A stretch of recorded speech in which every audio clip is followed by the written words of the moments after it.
3 अक्टूबर 1911 को सल्तनत उस्मानिया के सत्रो मेसा शहर के बासियों पांडो सरचेफ और पारास्केवा सरचेबा के यहाँ एक बेटी पैदा होती है।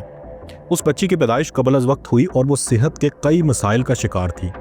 उस वक्त के मुआलिजीन के मुताबिक बच्ची का जिंदा रहना तकरीबन नामुमकिन था, लेकिन कुदरत को कुछ और ही मंजूर था।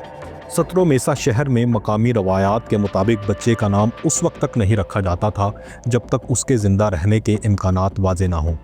शहर की रवायत के मुताबिक नौज़ायदा बच्चों का नाम अजनबी लोगों से रखवाया जाता था। जब उस नौज़ायदा बच्ची ने पहली बार रोना शुरू किया तो दाई ने गली में जाकर एक अजनबी से नाम पूछा। अजनबी ने इद्रो माखा नाम तजवीज़ किया, लेकिन दाई को यह नाम पसंद नहीं आया। एक और अजनबी ने एक यूनानी नाम तजवीज़ किया जो मकबूलियत की वजह से कबूल कर लिया गया और बल्गारियाई शक्ल में तब्दील करके वांगेलिया रख दिया गया। और ये बच्ची बड़ी होकर अपनी पेशगोइयों की वजह से दुनिया भर में बाबा वांगा के नाम से मशहूर हुई, क्योंकि बल्गारिया की ज़ुबान में बाबा, दादी या नानी को कहा जाता है। दोस्तों, बाबा वांगा का असल और पूरा नाम वांगेलिया पांडेविया था। जब वांगा 3 साल की थी तो उसकी वालदा फौत हो गई थी। उसके बचपन के दौरान उसके वालिद इंटरनल मैसिडोनियन इनकलाबी तंजीम के रुकन थे जो बल्गारिया की हिमायत करते थे। पहली जंग अज़ीम के दौरान उसके वालिद को बल्गारी फ़ौज में भर्ती कर लिया गया, जिसके वजह से वांगा अपने पड़ोसियों की मदद पर इन्हसार करने लगी। जंग के बाद सत्रो मेसा यूगोस्लाविया का हिस्सा बना दिया गया और वांगा के वालिद को बल्गारिया की हिमायत करने के जुर्म में गिरफ्तार कर लिया गया। उसकी तमाम जायदाद जब्त कर ली गई और ख़ानदान कई सालों तक गुर्बत का शिकार रहा।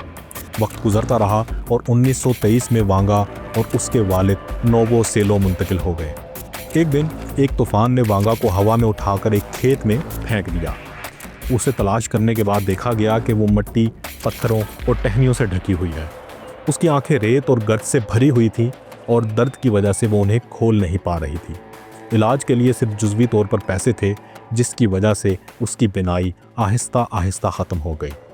1925 में वांगा को ज़ेमियन शहर के एक नाबीना बच्चों के स्कूल में भेज दिया गया, जहां उसने 3 साल गुजारे और ब्रेल यानी उभरे हुए नकात पर मुश्तमिल अल्फाज को पढ़ना, पियानो बजाना, बुनना, खाना पकाना और सफाई करना सीखा।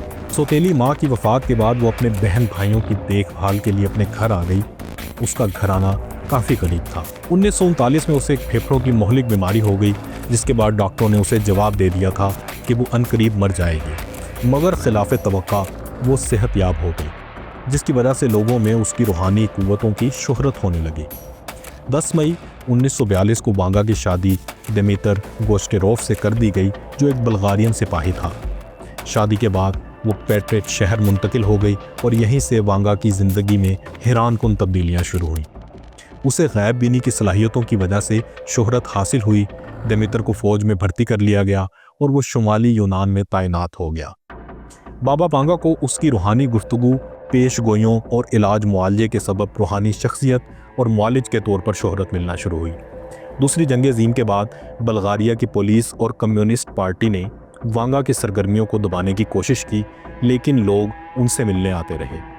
1960 की दिहाई में उन्हें पेट्रिच म्यूनिसिपैलिटी और इंस्टीट्यूट ऑफ सजेस्टोलॉजी में मुलाजमत दी गई। बाद में बल्गारी कम्युनिस्ट पार्टी के रहनुमाओं और दानिश्वरों ने भी उनसे मशवरे लेने शुरू कर दिए, जिसमें सोवियत यूनियन के रहनुमा लेवेंट ब्रेज़नेव भी शामिल थे।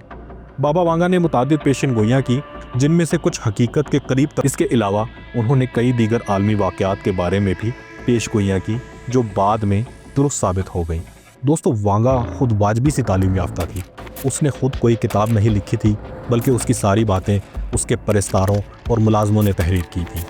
वांगा दावा करती थी कि उसको किसी नाकाबिले फ़हम ज़रिए से लोगों की बातें मालूम हो जाती हैं। वांगा ने सोवियत यूनियन टूटने, चेरनोबिल के हादसे, स्टालिन की तारीख़ वफ़ात, रूसी आबदोज़ करसक की तबाही और सानेहा 11 सितंबर की पेशन गोइयाँ भी की थी। कई लोगों का ख्याल था कि इस खातून के पास माफूकुल फितरत ताकतें थीं, जिसकी वजह से ये मुस्तकबिल की बातें बताया करती थी। बाबा वांगा ने मुस्तकबिल के हवाले से दर्जनों पेशगोइयाँ की हैं, जिनमें से अक्सर सच साबित हुई हैं। ऐसा ही एक और नाम फ्रांसीसी माहिर नजूम मिचेल डी नोस्ट्राडैम का है, जिन्हें दुनिया नोस्ट्राडैमस के नाम से जानती है। उन्होंने सदियों कबल बहुत से ऐसे वाक़यात की पेशगोई की थी जो उनके अल्फाज के ऐन मुताबिक रूनुमा हुए। बाबा वांगा की पेशगोई थी कि 2018 से 23 के दौरान چین دنیا کے سپر پاور بن جائے گا۔ دنیا کے مدار میں ہلکی سی تبدیلی بھی ہوگی۔ بابا وانگا نے ایک سیاہ فام شخص کے 44ویں امریکی صدر بننے کی پیشگوئی بھی کی تھی، جو سچ ثابت ہوئی۔ ان کی یوکرین میں چرنوبیل آفت، شہزادی ڈیانا کی موت اور دوسری جنگ عظیم، سوویت یونین کی تحلیل، اسٹالن کی موت، کرسک سب میرین ڈیزاسٹر، 2004 کے سونامی اور 1985 کے زلزلے کی پیشگوئیاں بھی سچ ثابت ہو چکی ہیں۔ اسی طرح انہوں نے حالیہ برس 2025 کے لیے بھی متعدد پیشگوئیاں کی ہوئی ہیں۔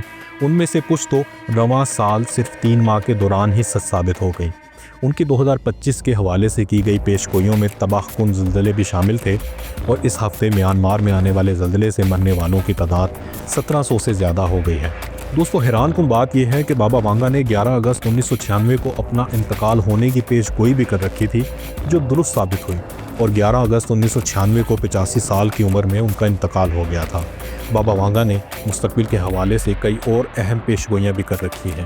وہ کہتی ہیں کہ 2025 میں یورپ ایک بڑا تنازع بر اعظم کی آبادی کو بری طرح متاثر کرے گا۔ 2028 میں انسانی توانائی کے ممکنہ وسائل کی تلاش میں سیارہ زہرہ پر قدم رکھے جائیں گے۔ 2033 میں پولر آئس کیپس پگھلنے سے عالمی سطح سمندر میں اضافہ ہوگا۔ 2043 میں براعظم یورپ پر مسلمانوں کا کنٹرول ہو جائے گا اور یورپ کے زیادہ تر حصے خلافت کے تحت آ جائیں گے۔ اس کا مرکز روم ہوگا۔ سال 2046 میں انسان اپنی مرضی کے مطابق انسانی اعضاء بنا سکے گا۔ اعضاء کی تبدیلی کا علاج اہم ذریعہ بن جائے۔ 2076 میں کمیونزم نظام دنیا بھر میں متعدد ممالک میں پھیل جائے گا۔ 2130 میں انسانیت ماورائے ارضی زندگی سے رابطہ قائم کرے گی، اور 2170 میں وسیع پیمانے پر خشک سالی ہوگی اور زمین کے بڑے حصوں کو بری طرح متاثر کرے گی۔ 3005 میں انسانوں کی مریخ کے مخلوق کے ساتھ جنگ ہوگی، اور 3797 میں انسان زمین چھوڑنے پر مجبور ہو جائیں گے کیونکہ یہ رہنے کے قابل نہیں رہے گی، اور 5089 سال میں دنیا کا خاتمہ ہو جائے گا۔ دوستو، بابا وانگا کی متعدد سچی پیشگوئیوں کے علاوہ بعض ایسی پیشگوئیاں بھی ہیں جو سچ ثابت نہیں ہو سکیں۔ مستقبل قریب اور بعید کے حوالے سے بابا وانگا کی پیشگوئیاں کس حد تک سچ ثابت ہوتی ہیں، یہ آنے والا وقت ہی بتائے گا۔ البتہ بابا وانگا کی پیشگوئیوں کے حوالے سے آپ کیا رائے رکھتے ہیں، یہ ہمیں کمنٹ سیکشن میں ضرور بتائیے گا۔